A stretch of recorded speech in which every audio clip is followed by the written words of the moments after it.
Nous sommes le 15 juin 2024. Ce jour-là, une collecte de fonds très prestigieuse a lieu dans un grand théâtre de Los Angeles pour la campagne de Joe Biden. Elle réunit entre autres Barack Obama, les acteurs Julia Roberts et George Clooney.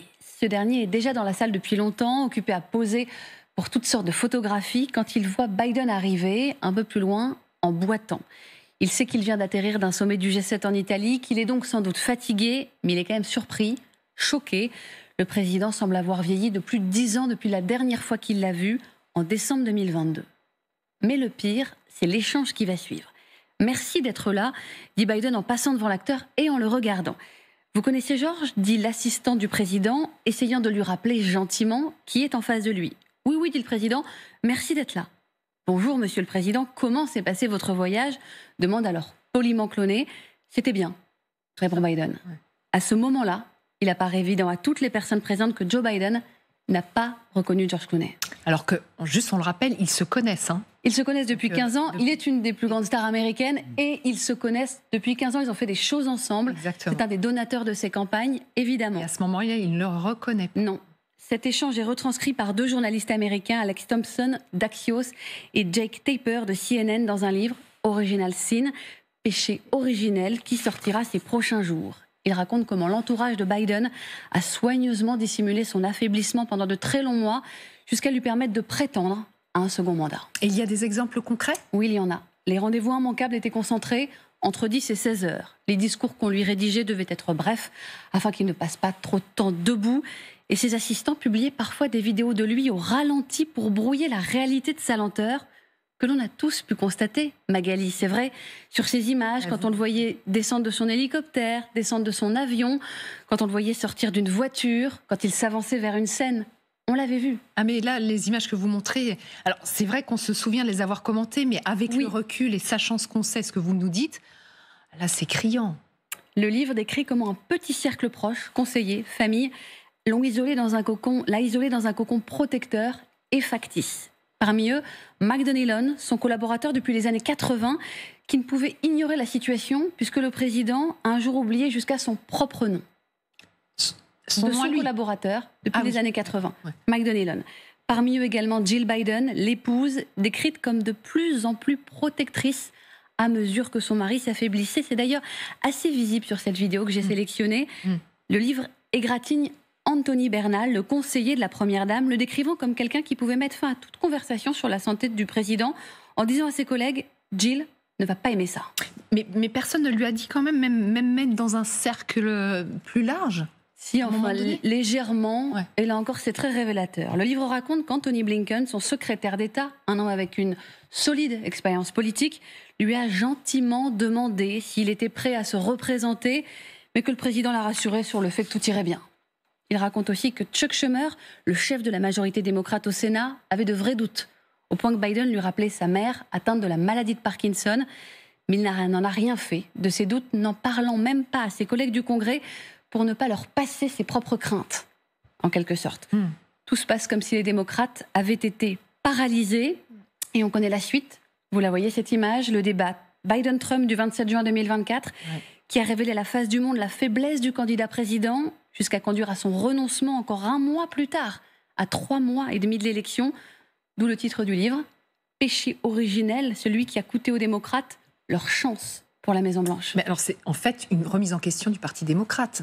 Et de la presse aussi, de tous les journalistes qui ont perçu, malgré les efforts de l'entourage, le déclin du président et qui n'en ont rien fait ou pas suffisamment. Le 26 avril dernier, lors du dîner des correspondants de la Maison-Blanche, un des deux auteurs du livre, Alex Thompson, a reçu un prix pour sa couverture des années Biden. Il a pris la parole et voici ce qu'il a dit. « Nous avons, moi compris, beaucoup raté dans cette histoire. Le déclin du président Biden et sa dissimulation par les gens autour de lui rappellent que chaque Maison-Blanche, quel que soit le parti, est capable de tromperie. » La preuve, effectivement, c'est édifiant. Merci beaucoup, Laura. Une analyse d'André Caspi qui nous attend. Et puis, évidemment, on a envie de savoir comment c'est pris aux États-Unis. Justine Jankowski, regardez, notre correspondante à Washington, est également en direct avec nous. Justine, une première question pour vous d'abord. Est-ce que ce livre, il fait scandale aux États-Unis ? Le livre n'est pas encore sorti, que déjà les médias parlent d'une petite bombe nucléaire, d'un rapport d'autopsie du déclin de Joe Biden et pointent surtout les anecdotes les plus croustillantes. Alors il y a celle que vous avez mentionnée sur la fois où Joe Biden n'a pas reconnu George Clooney. Il y a aussi le fait qu'apparemment son entourage discutait de la possibilité de le mettre dans un fauteuil roulant lors de son second mandat, s'il y en avait eu un. Alors j'ai parcouru les réseaux sociaux pour voir quel type de réaction ça suscitait. Il y en a pas mal, il y a beaucoup de colère, beaucoup de gens qui disent ils savaient, ils ont couvert Joe Biden et ils nous ont menti. Il y a aussi ceux qui rappellent que Donald Trump le disait depuis le début, lui qui continue d'appeler Joe Biden Sleepy Joe, Joe l'endormi, voilà tout ce type de réponse. Et puis il y a aussi le fait que les médias pointent que tous les témoignages, en tout cas une bonne partie dans ce livre, sont des témoignages anonymes, preuve que les démocrates n'ont pas trop envie d'en parler, que ça reste un sujet tabou. Et ça, on le comprend parce que ça fait 4 mois que Donald Trump est de retour au pouvoir, 4 mois qu'on n'entend pas beaucoup. Les démocrates, malgré la baisse de popularité du président américain, ils ont du mal à se faire entendre, ils ont du mal à organiser une riposte contre le président américain. Effectivement. Merci beaucoup, Justine, d'avoir été en direct cet après-midi dans le club. C'est extrêmement intéressant. Et donc, André Caspi est également en direct avec nous. Bonjour. Historien, spécialiste des États-Unis, auteur de Mes chroniques américaines aux éditions L'Observatoire. Quand on entend donc le résumé de ce que contient ce livre, on se dit que la responsabilité à la fois du Parti démocrate et de l'entourage de Joe Biden est énorme dans l'arrivée de Donald Trump au pouvoir. Oui, vous avez tout à fait raison de le dire, mais je dirais en tant qu'historien que ce n'est pas la première fois que l'on apprend qu'un président en exercice est malade, mais on l'apprend après.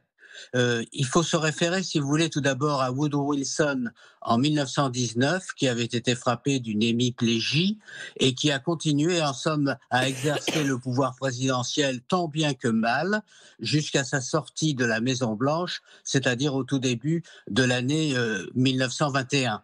Et puis, il y a un deuxième cas, c'est celui de John F. Kennedy, qui était très bien portant sur le plan cérébral, mais qui avait beaucoup d'incapacités physiques, des incapacités physiques qui provenaient de ses blessures de guerre. Ça ne l'a pas empêché d'être président des États-Unis jusqu'à son assassinat en novembre 1963.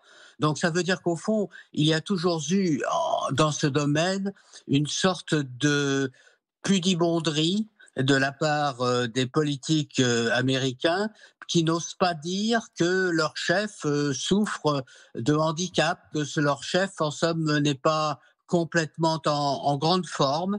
Et je crois que dans l'affaire Joe Biden, c'est un peu la suite de ce que l'on connaissait déjà sur d'autres présidents. C'est évidemment très regrettable et ça explique sans aucun doute la faiblesse aujourd'hui des démocrates face à Donald Trump.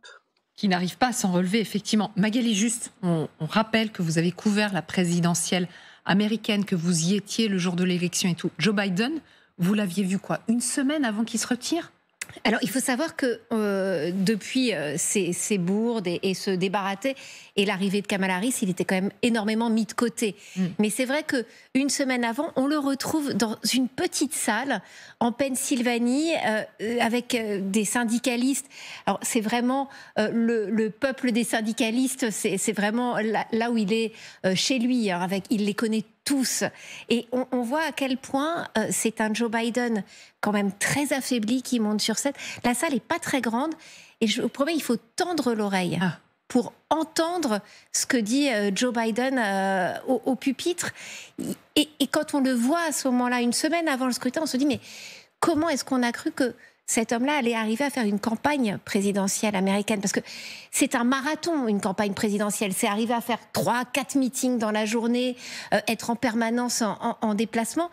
Et en fait, l'homme qui est devant nous à ce moment-là, il paraît quand même extrêmement, extrêmement faible. Et c'est vrai qu'il y a cette impression du grand mensonge quand même, de cette façon dont on l'a mis sous cloche, on l'a écarté de la presse, il n'y avait plus de conférences de presse pratiquement. Il y avait une volonté de le cacher quand même au regard du public et de ne jamais prévoir de questions-réponses, de toujours lui mettre des discours qui étaient écrits sur les prompteurs. Il fallait surtout pas qu'il s'en écarte parce qu'à chaque fois, le Parti démocrate était tétanisé qu'il fasse une nouvelle bourde. Mais c'est ça, on se dit, mais comment, André Caspi, ils ont pu croire que ça pourrait tenir, que personne ne s'en rendrait compte et qu'il serait capable d'aller jusqu'au bout. Ça paraît incroyable quand même. Ben, c'est-à-dire qu'au fond, je crois que la grande faute des démocrates, c'est d'avoir voulu présenter encore une fois la candidature de Joe Biden. Bon, que Joe Biden ait été malade, qu'il ait été affaibli, qu'il n'était plus peut-être en mesure d'exercer véritablement le pouvoir présidentiel, bon, on le comprend.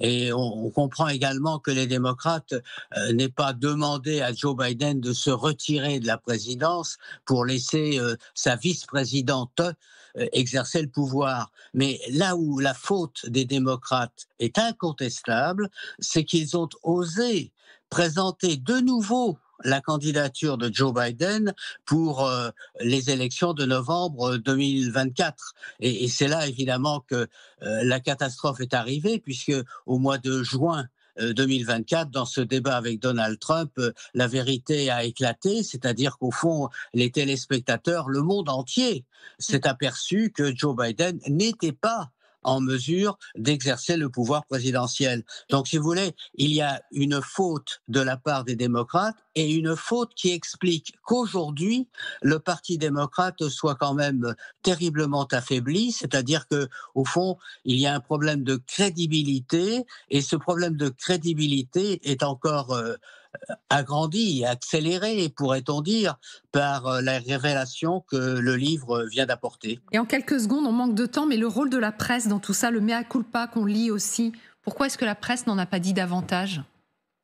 Ben, c'est-à-dire que la presse, sans doute, était tenue par un certain sentiment de retenue. C'est-à-dire qu'au fond, on n'ose pas dire que le président que l'on a en face n'est pas en mesure d'être le président des États-Unis. Alors, les journalistes sont timides dans certains cas, dans d'autres cas, ils ne le sont pas. Mais je dois dire que la faute des journalistes est réelle, la faute des politiques est réelle, et puis aussi la faute de l'entourage de Joe Biden, parce que d'après le livre, Madame Biden était celle qui protégeait son mari et qui empêchait que toute révélation puisse passer auprès du public.